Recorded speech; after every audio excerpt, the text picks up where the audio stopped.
All right, good evening, everybody. Welcome to Relational Empowerment class. We're going to get started tonight. We are going to talk about relational empowerment it's a broad scope, but really basically it's how to live out the gospel of Jesus Christ, the good news, how to live out recovery in the family, within the family unit. Because I feel like if we apply it to the family, it spills over to all of our other relationships. Because I think the church and the people outside your nuclear family circle is your extended family. Our kids were always taught that your church family is your extended family. And so we're going to talk tonight. We're going to talk about divine love. We're going to talk about ambivalence. Now, ambivalence happens to us all. Okay, and then ambivalence is the state of having mixed feelings or contradictory ideas about something or someone. And a family's ability to deal with ambivalent feelings will determine whether or not there is a healthy outcome. Now, those mixed feelings that I'm talking about, we could relate it to as the struggle between the flesh and the spirit.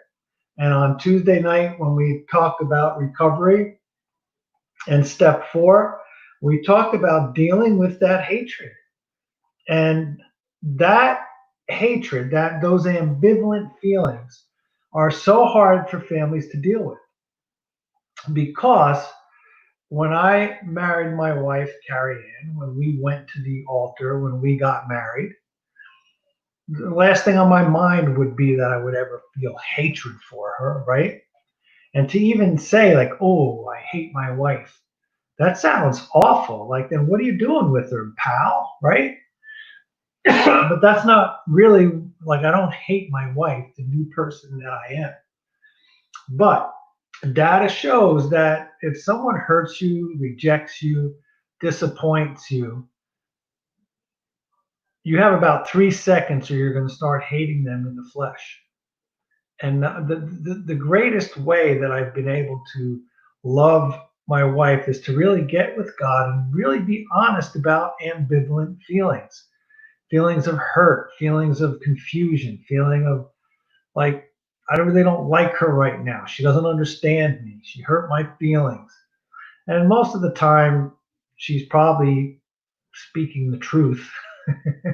And the truth will set you off, but it will really make you angry to begin with. So those ambivalent feelings that we're talking about are hard for families to deal with. Every parent knows that there's times when they love their kids, but they really don't like them this moment, decisions that they make. And the hardest thing that I always saw my kids as like an extension of me, that they should be like little bills running around or something. And that's ridiculous, right? So we're going to take a look first at the kind of love that God is calling us to. Because last week, when Tom and I were on, we talked about cognitive reconstruction. We talked about affirming our worth. And affirming our worth is a way to prepare for ministry, to prepare to love others, that when we know that our worth needs are met, we know that we're loved, accepted, forgiven, we have meaning and purpose in life. That puts us to the top of the chart of the Solomon syndrome, so that we can begin to practice loving others. We can begin to get in the yoke with Jesus and seek him of how to love other people. And the love that we're called to is divine love. It's not some kind of syrupy sweet. And the good news is you can have those ambivalent feelings and not really be liking your child very much at this moment, but really know and be led how to love them. So let's look at divine love. This is the love that God has for us, and this is the love that's going to flow out from us to others. Okay, first of all, divine love is initiating. It always takes the first step. Now, if you just look at what God has done for us, what we couldn't do for ourselves in Christ, right here in Ephesians chapter 1 and chapter 2, it tells us all about the love that God has for us. As for you, you were dead in your transgressions and sins. Dead people can't initiate. Like the rest, we were nature's objects of wrath. But because of his great love for us, God, who is rich in mercy, made us alive with Christ even when we were dead in transgressions. It is by grace you have been saved. And God raised us up with Christ and seated us with him in the heavenly realms in Christ Jesus. God's love is initiating. He's taken the first step. This was his idea from the very beginning. His idea from the very beginning that through the death, burial, and resurrection of Christ, he was going to include us in this flow, in this relationship of divine love. He's taken the first move. He's made the first move. He's initiated it. He's called us. In fact, Jesus told Peter outright, "You did not choose me, but I chose you and appointed you to go and bear fruit, fruit that will last." This whole thing is my idea. All right. It's unconditional.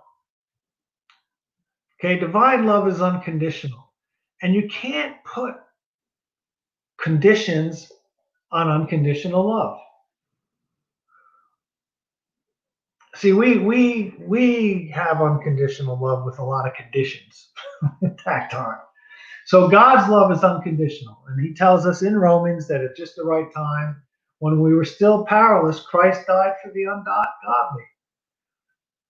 And he demonstrates his love for us in this: while we were yet sinners, Christ died for us. So God's love is unconditional. He proved that unconditional love. And this is why, for me, this is why Jesus is is it for me. He's my model to show God's unconditional love, because we had him here in the flesh. And there's no limits to his love. I mean, he pretty much grew up in this sin-cursed world. The moment he started his public ministry, the religious Pharisees were on his case. So he walked in this frustration of them always pointing out what he was doing wrong according to their law system. They dogged him, they criticized him, and in the end they rejected him. They put him on a false trial.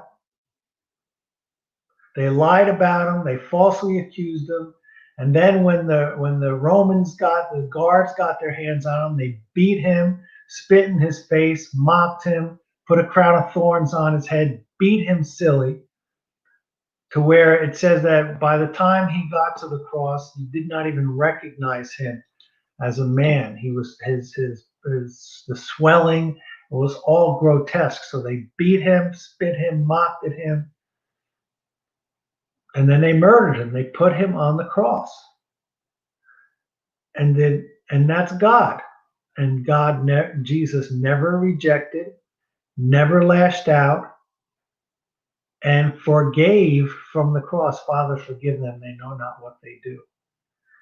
And you can see him on the cross taking care of the needs of his mother, of John. So in other words, you can spit in God's face, tell him you don't want him, tell him, get lost, we want Barabbas, lie, cheat, steal, kill, and murder God, and he won't stop loving you. That's what Jesus Christ proved, unconditional love. So there's no conditions. You can't put conditions. Religion will always put conditions on God's love. But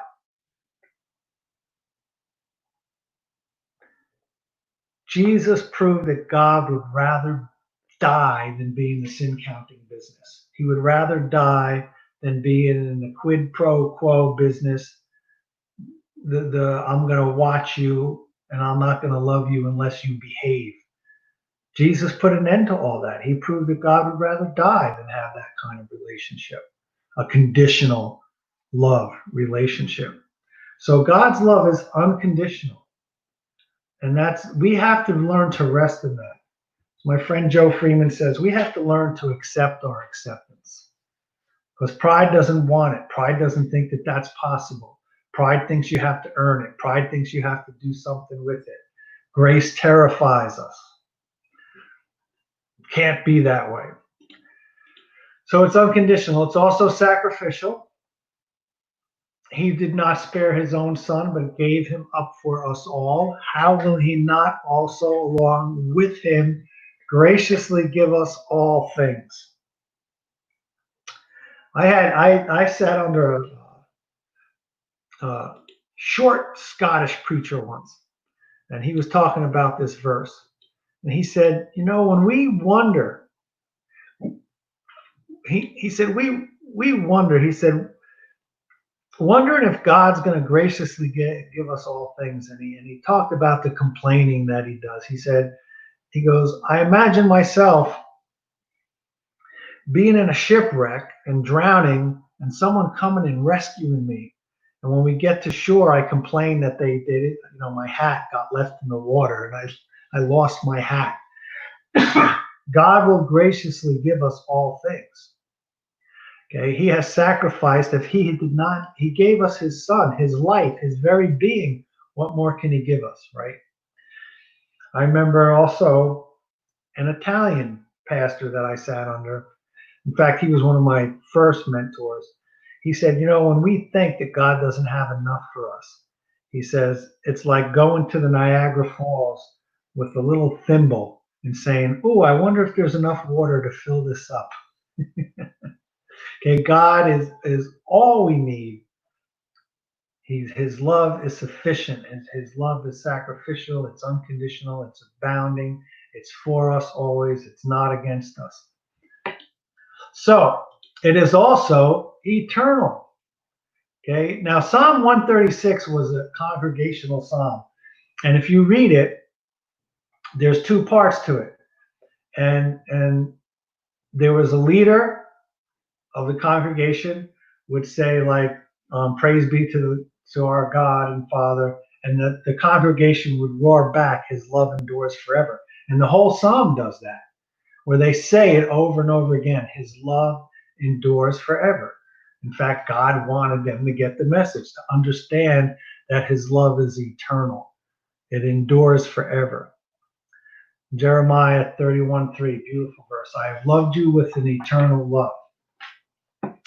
Now, John Glenn points out in his book, and I never forget the class that I watched him point all this out. He said, if you had those four aspects of love, God would be a flaming codependent.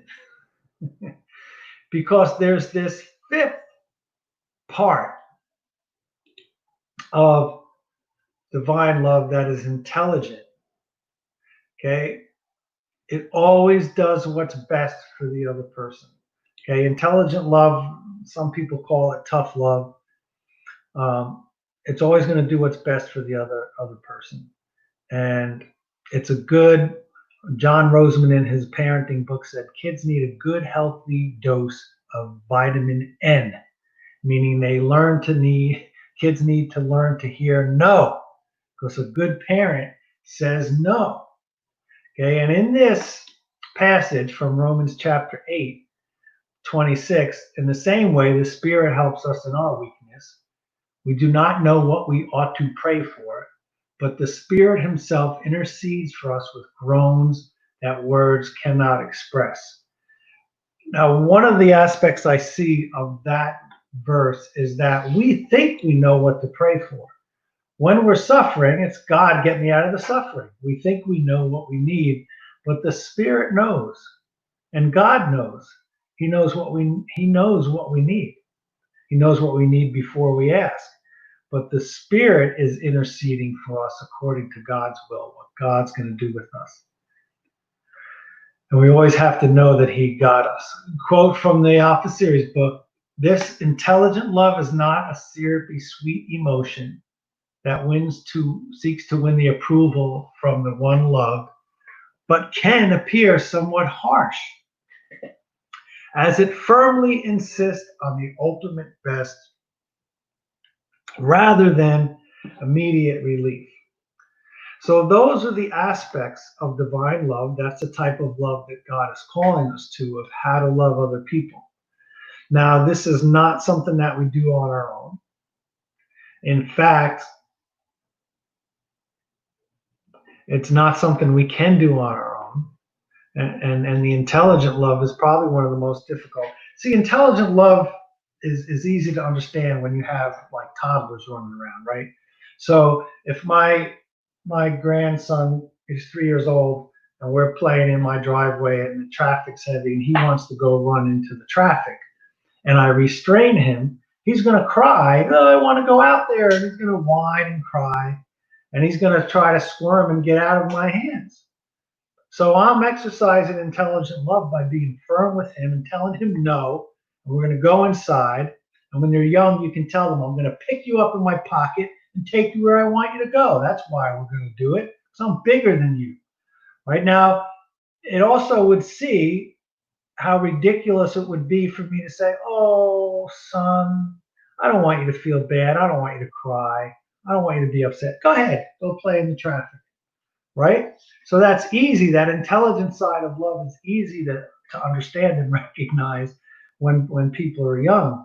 But when you're dealing with an adult addict, or a teenager, or you're a spouse dealing with an addicted partner, or when the kids are older, then that intelligent love is you really need divine guidance to know exactly what they need, right? To know what they need and want. And because Richard Rohr points out in his book, Breathing Underwater, he said that a lot of times sacrifice is a cheap substitute for love. That we can say that we've sacrificed so much, but it's still all about us, right? That's where codependency and all that comes in, right? And that's where, like, someone that's married to an addict that just, you know, calls the boss and says, "Oh yeah, Charlie's sick today. He's throwing up," and there's always covering for them. And then we had one woman in our church years ago, many years ago, up in New Jersey. She was married to a nasty alcoholic, and everyone just lauded her for what a saint she was for putting up with him. And later on, after she separated herself from that situation, she admitted, I got a lot of power and a lot of feel goods from people telling me what a saint I was for staying with that SOB. Oh, you're so patient, you're so loving, you're so kind. When really he needed the left foot of fellowship. Get out, right? To be confronted, right? That's what there's that term tough love. There's a lot of different ways to exercise that. Yeah, I remember I was dealing with a group of codependent parent group once. They all had kids that were wayward, addicted, and the one mom told her son, either you're gonna die or I'm gonna die with what we keep doing. And she kicked him out of the house. But she prayed about it, and she knew that's what she had to do.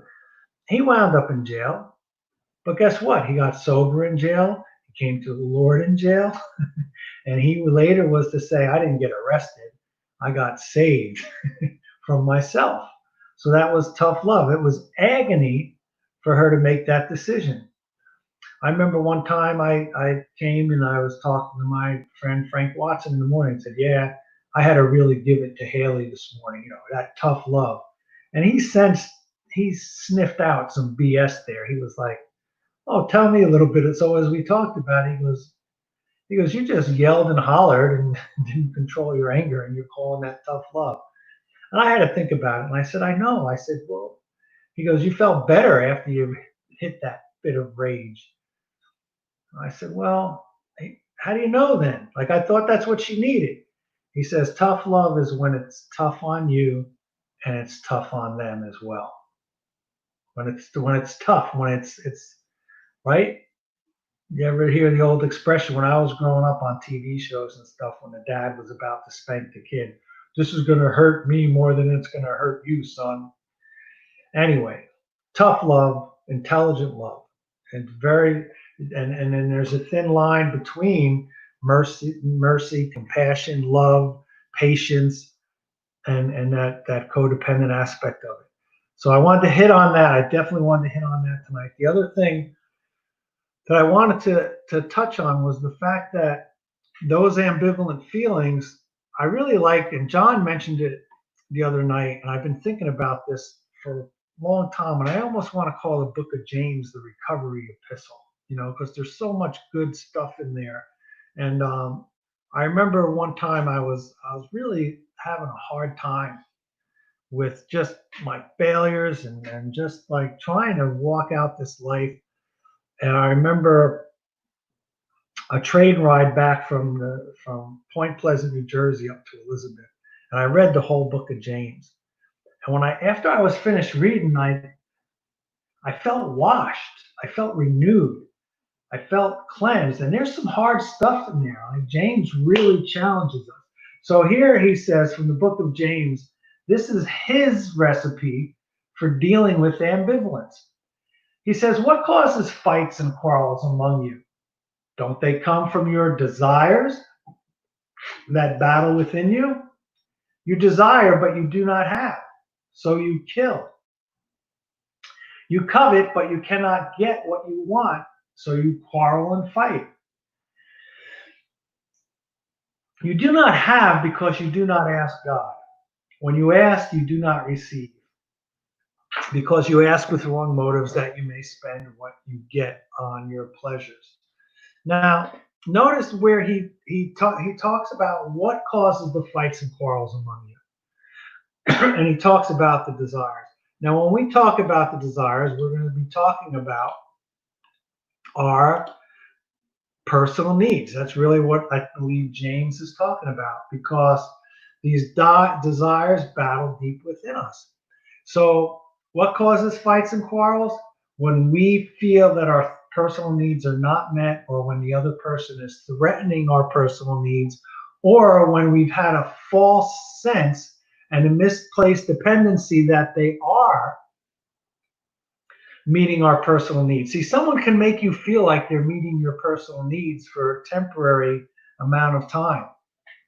Okay? Someone can just, like, couples get together, and a lot of times they might think that they're meeting each other's needs, but when that runs dry, okay, James is telling us what causes these fights and quarrels are these desires. Those desires are those personal needs. You desire, but you do not have. Look what he says. He says, so you kill. Like, wow. James says, so you kill. I mean, literally, and really what he's saying is you're going to hate anyone that rejects you, anyone that threatens your personal needs, anyone that was temporarily meeting your personal needs and then pulls back from that. You'll freak and you'll hate them. But look what he says. You do not have because you do not ask God. In other words, you're looking to someone else, a false idol, a misplaced dependency to get those needs met. And he says, when you ask, you do not receive because you ask with wrong motives. Really, what I really believe he's talking about, our prayer life, God change that other person. God make that other person love me the way they're supposed to. And we try to manipulate. So that's what causes the fights and quarrels. So the cognitive reconstruction that we talked about last week, affirming your worth, really locking into your identity, having that God in you and you in God experience is so essential. And you can ask, when you're at each other's throats, you got to back off. What do I want? What am I not getting? Have I asked God? Am I making this a personal need? And remember, always remember that God set you free and made you worthy so that you can live a life of love. Okay, we are made worthy. We are made secure in God's plan. We're significant in Him because we have this tremendous ability and privilege to love others, to love other people. and we're set free from all the things that we've studied up to this point. So the emotional management fits into all this. We always have to be honest with God about our feelings, and it could be you just go to God, a full-fledged vent, do the trip in, etc., etc. Wait for God to change your feelings. Now, what I mean by that is you don't have to be led by your feelings, but that intense hatred, that has to go away. And God will deal with it. And ask God to show you how to love your spouse. Ask God how to love your child, your boss, whoever it is. Then when you hear from him, step out on faith. Don't second guess. Step out on faith. Don't second guess. We were dealing with something in our family, and I went through the whole exercise, and I wanted to know what I should do. God, what do I do? And he told me to call my son-in-law. I was like, well, he has nothing to do with it. He didn't do anything. Why am I going to call him and talk to him? That's what I heard. That's really what I sensed God was telling me. And that was, I looked back and was like, man, that was exactly what I was supposed to do. So I'm going to bring the panel on, but I wanted to just real quick, we're just going to look at the headings to really say, okay, this is the love that God has called us to. And we don't need to ever, this is the love that lives in us. This is the same spirit that raised Jesus Christ from the dead. We've made ourselves one with God, with Christ.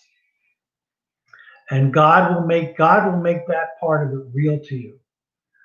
I'm convinced that internal, that God can push it deep down into our inner being, renew our minds, that part of us, in our inner being that's joined to Christ inseparably, that's the source, that's the wellspring of this love. Initiating, unconditional, sacrificial, eternal, and intelligent. And that intelligent love is where we need to seek God. I'm going to bring the panel on real quick. I'm going to bring John, Tom, Pam. They're all here tonight. And we're all ready to go. I don't know if everyone was on in the very beginning. The one thing we talked about was dealing with ambivalent feelings. The people that we're called to love, there's times that we really do in the flesh hate them. There's times when we're angry, and there's times that we don't like them. Yet we still have to minister and love. Tom, I'll throw it over to you first. How do you deal with ambivalence? John or Tom? Tom. Tom. Okay, go, Tom. Hey, just kicked my mic on there. I started without my mic being on. Hey, everybody. Yeah, a lot of good things here. I made some notes. First of all, you said pride says you have to earn it, and I think pride can go, like both ways on that. Pride can be the person that's puffed up with,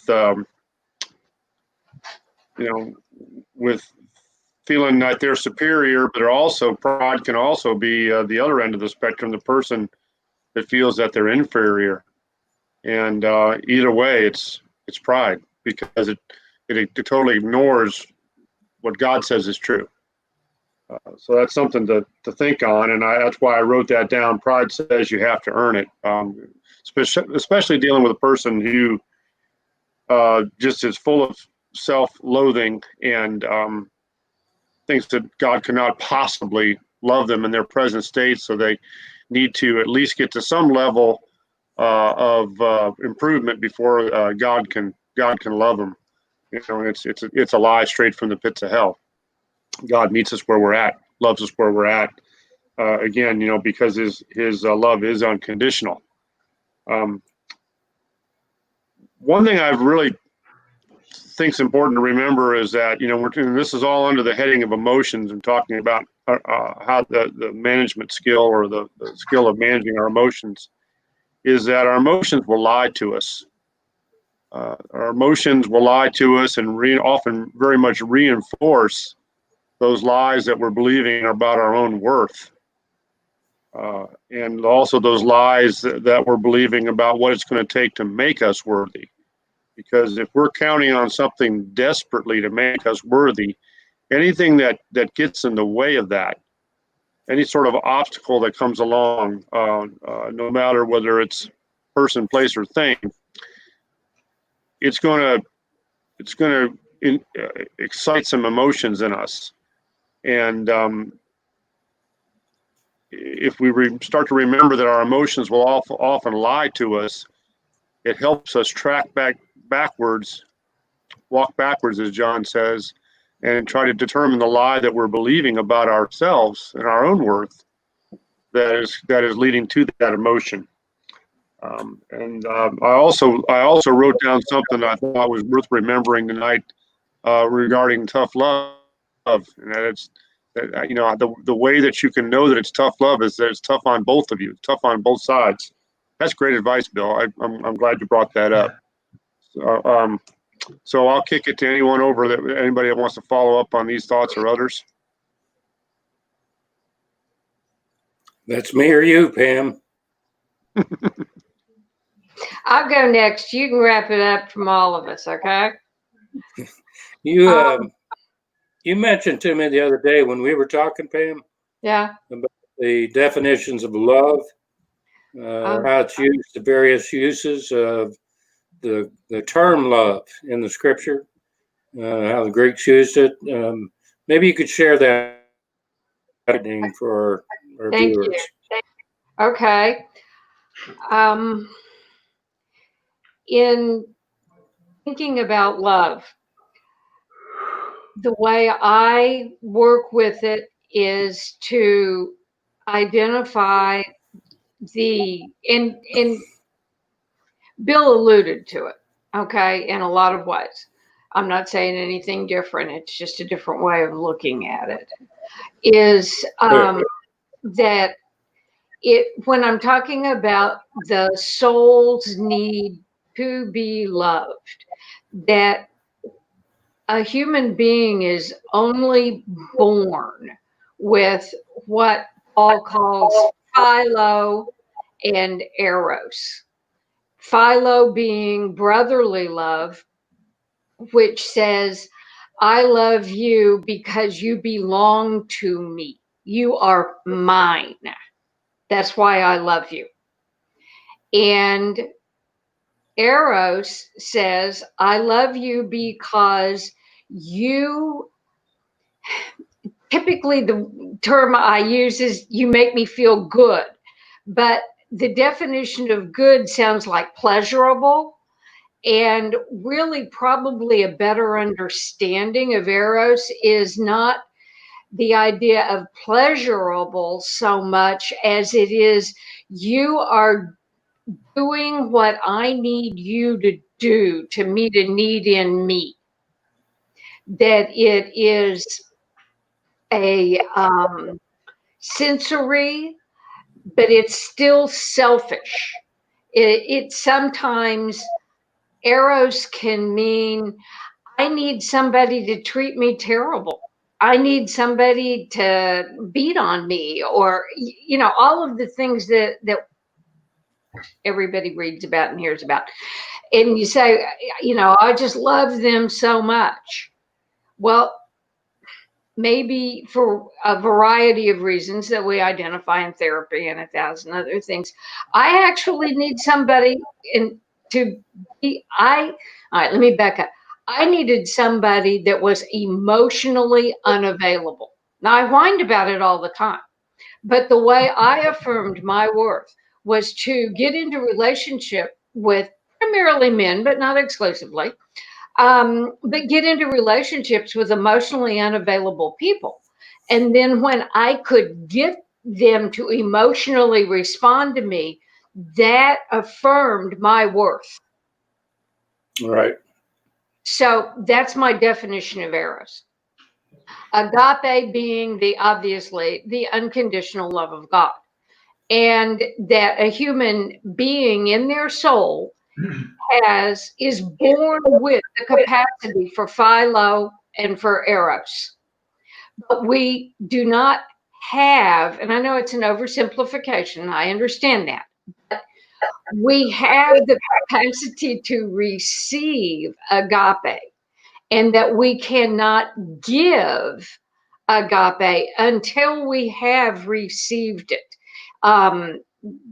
Preacher people give me the scripture. What is it in First John? That we cannot, he who doesn't love doesn't know God. That close? So until I have received unconditional love from God, i.e., what we talk about in Alpha is, knowing my worth and who I am, I can't give that. I am too obsessed with trying to meet that need for myself in my relationships with others. One of the things that I wrote down here, Bill, when you were teaching was, I like to think of in the soul, love and hate are basically flip sides of the same coin. When you are meeting the need I need for you to meet in my life, whatever that looks like, I love you. And when you stop doing that, I hate you. How many? I mean, I don't know anybody that has worked with people or probably had people that spend more time getting divorced than they were married. They have more interactions, they have more going on after they're divorced because they can't cut that what I hear called soul tie. And that soul tie being the need that person is meeting in their life. So when I think about love and hate being flip sides of the same coin, then in the soul, the actual opposite of hate is not love, it's indifference. Indifference. Yeah. Yeah. It's indifference. Yeah. But it doesn't matter anymore.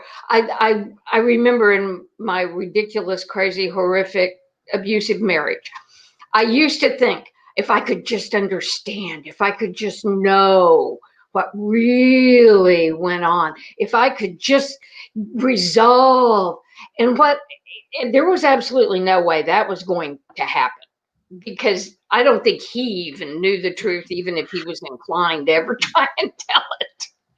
So there was no way I was going to get that. Yeah. And finally, what I discovered after, it took a long time, but was no, that was not the resolution. The resolution of the whole situation was when it didn't matter anymore. It didn't matter anymore. I don't care Yeah.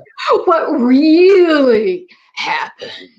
It doesn't matter. It doesn't matter. That soul tie is cut. Yeah. Now, none of those things, in my understanding, equate agape. I can still now have agape love for that person. And agape love for that person looks like not ever speaking to him again. Because that is, and I've had people challenge me and say, well, if you had really forgiven, well, you could be friends. Well, no. I don't need a friend. Thanks, Bill. But no, the dynamics in there. And they said, well, they've changed. That's fine. But the trauma and abuse and the things that went on in that situation were so deep in me that I had to say, no, for me, agape and forgiveness in this situation looks like not ever having contact again, at least not that I can foresee, because it triggers too much stuff. It's too deep. So that's the best I've got. I just wanted to say one thing about what Tom said in the program. You'll hear people say all the time, humility is not thinking less of yourself, but of thinking of yourself less. And John taught us that there's absolutely nobody more obsessed with themselves than the person who thinks they're worthless. Yeah. That is not humility. Thanks. Yeah, I like that. I wanted to just add two things there, Pamela. The last thing that you said, I think over and over again, the healthiest self-image is there's no one better than me. I am a child of God, an heir of God, a co-heir with Christ. The same Spirit that raised Jesus from the dead is living in me, at home with me, and I'm going to persevere till the end with him because he'll never leave me nor forsake me. But at the same time, I'm not better than anybody. I have this flesh that won't quit.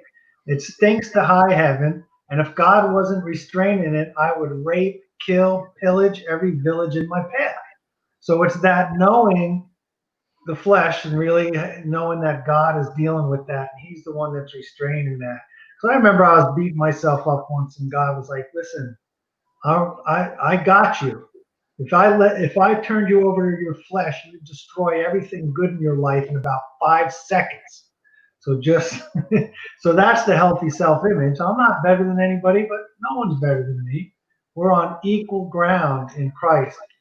And I really like what you said about the indifference and the flip side of love and hate, because when your feelings are that intense, because there's a saying that says that there's nothing good. No, there's nothing better for a marriage than a good old fashioned fight.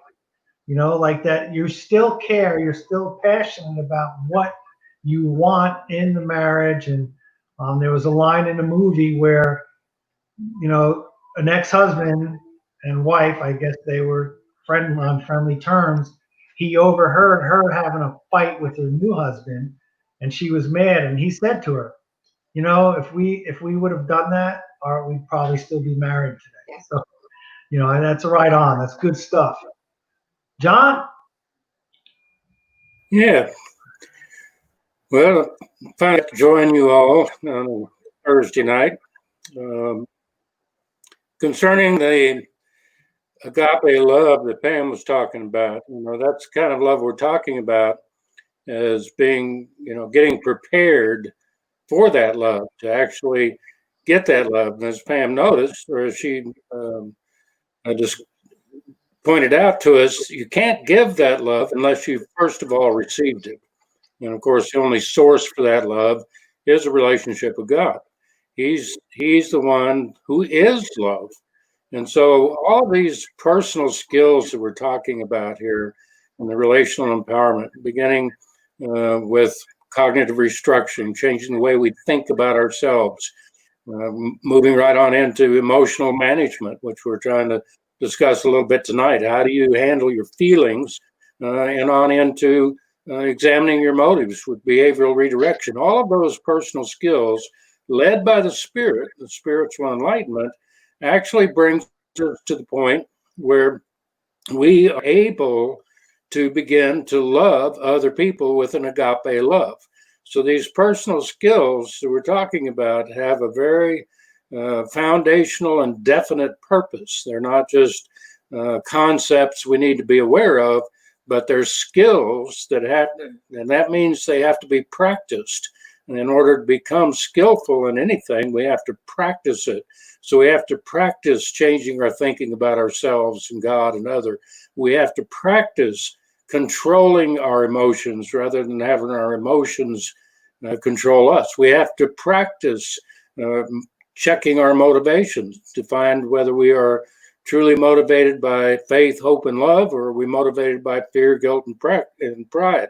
So all of those skills led by the Spirit through spiritual enlightenment are a preparation for us. They're preparation for us to be able to actually love other people like Christ. You can see that what we're talking about is not a natural thing here.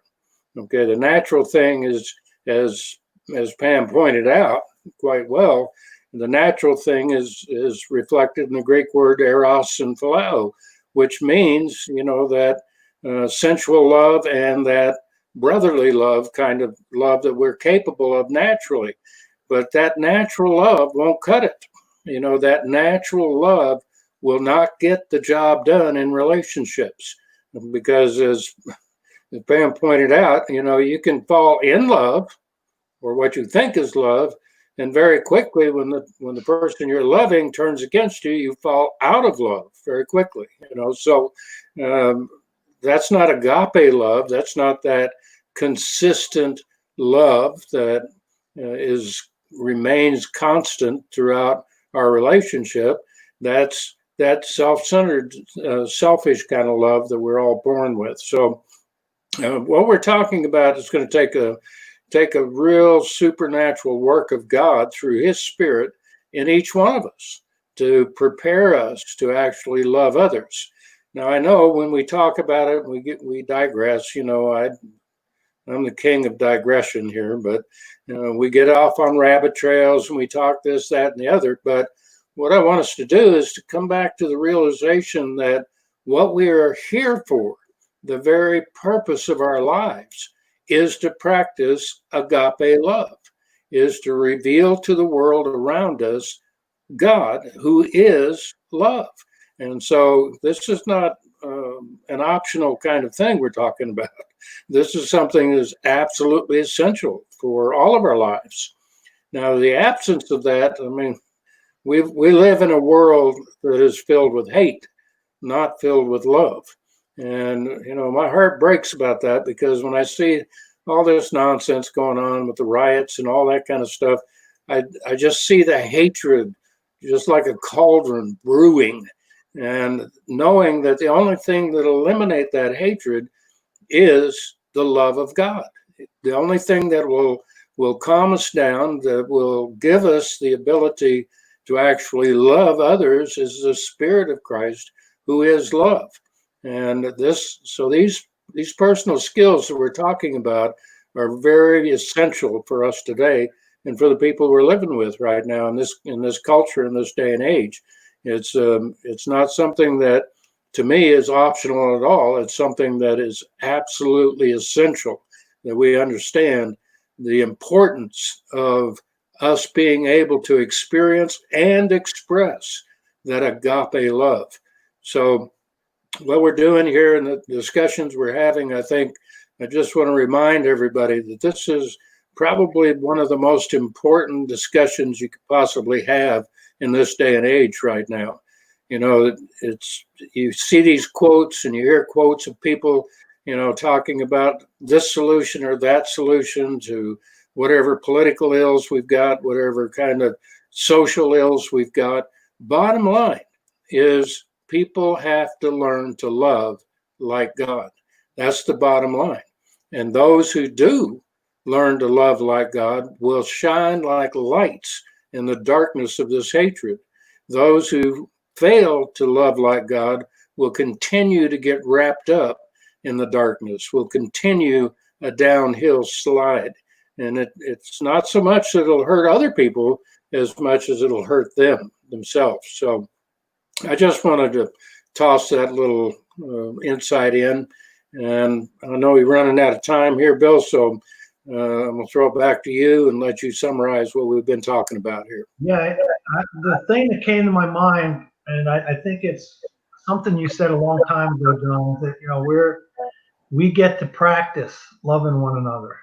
It's something that we're in training, we're in practice.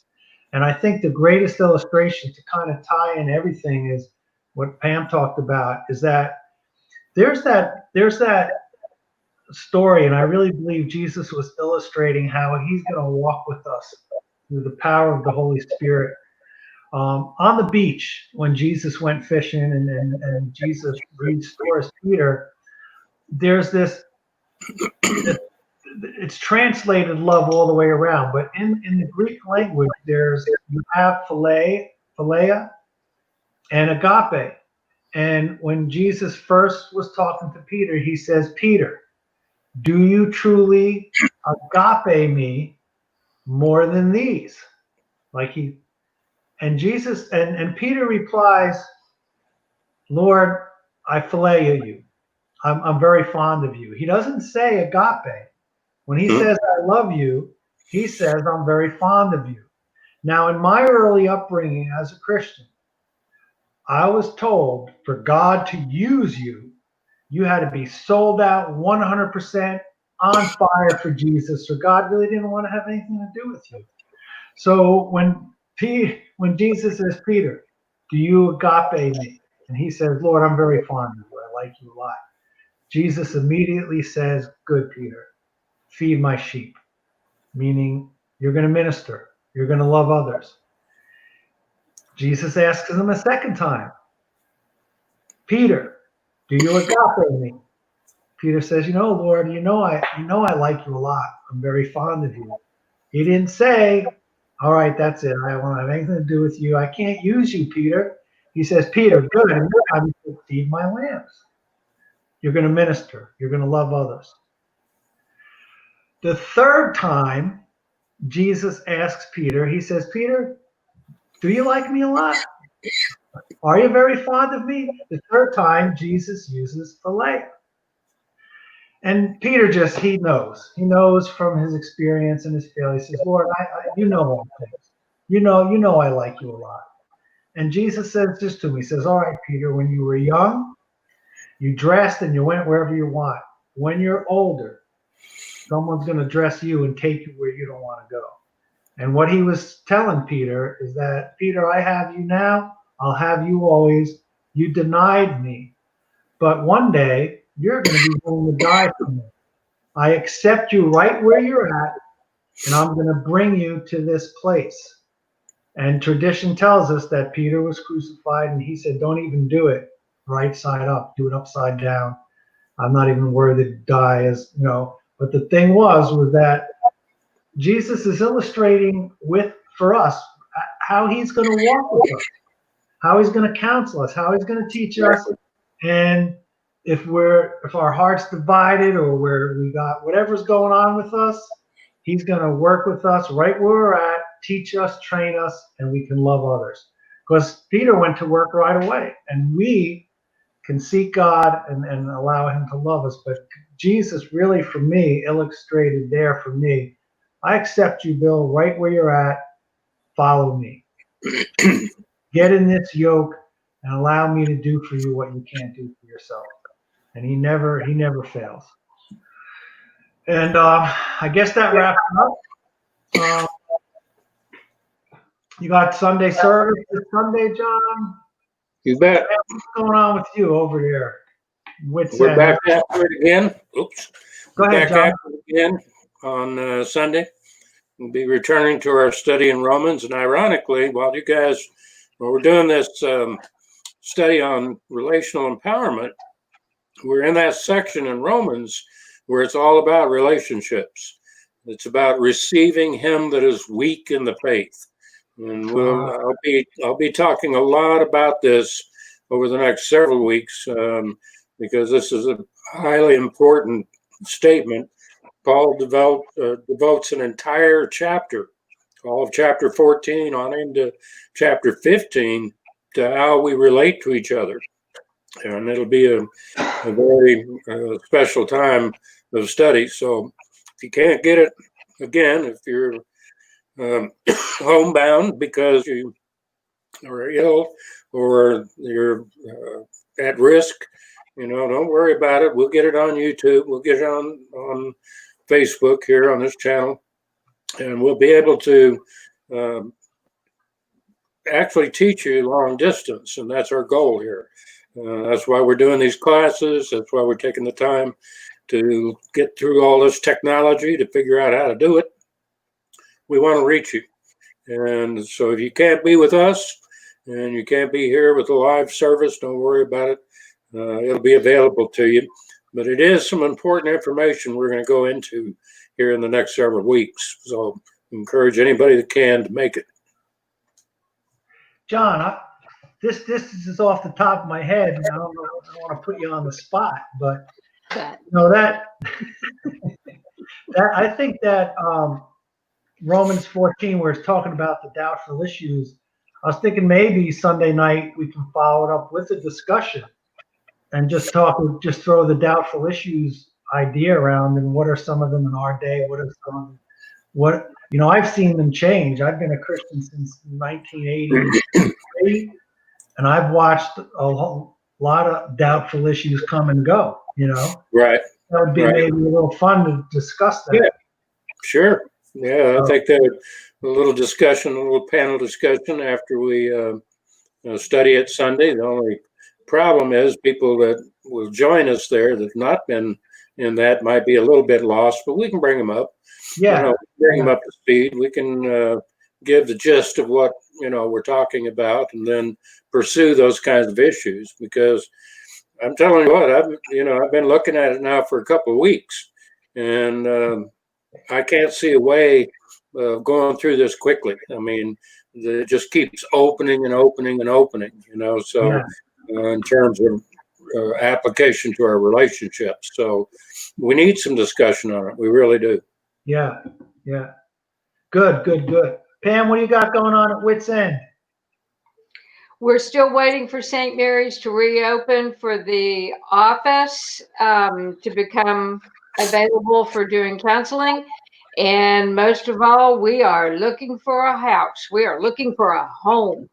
We are looking for a place. All right. Where we can actually begin to minister to women and be open and available. Good. Everyone be praying about that. Tom, you got any announcements about Cowboy Church?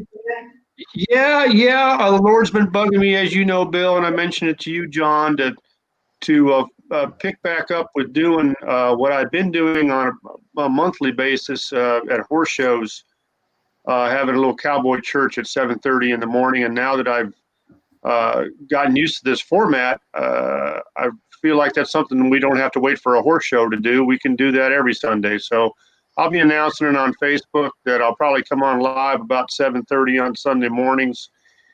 This weekend, we actually will be at a horse show over in Tampa. So I'll probably be sitting in the horse trailer or in the stall or in the barn or in the grandstands doing this. You all are welcome to join in. It'll be a short message, probably keep it 15 to 30 minutes, and see what the Lord does with it. He's given me a lot of ideas, and so I got to figure out what he wants me to do first here. But sometimes it kind of comes at me in a flood. So pray that I get it all sorted out and get it in a logical order. All right. Well, I want to thank everyone for joining us tonight. We've got some folks out there, Rhonda and Wendy, Nancy. Hey, John, see your picture on there, Sandy. Yeah, she says hi to you, but she doesn't say hi to me, Bill. And all right, I want to thank everyone for joining, and be on the lookout for maybe a discussion Sunday night. Get out to Freedom Ranch. On Sundays, they're up and running out there, and we'll be in touch. Always check in on our Facebook pages for announcements and things like that. Thanks again for joining, and practice loving one another. Amen. Amen.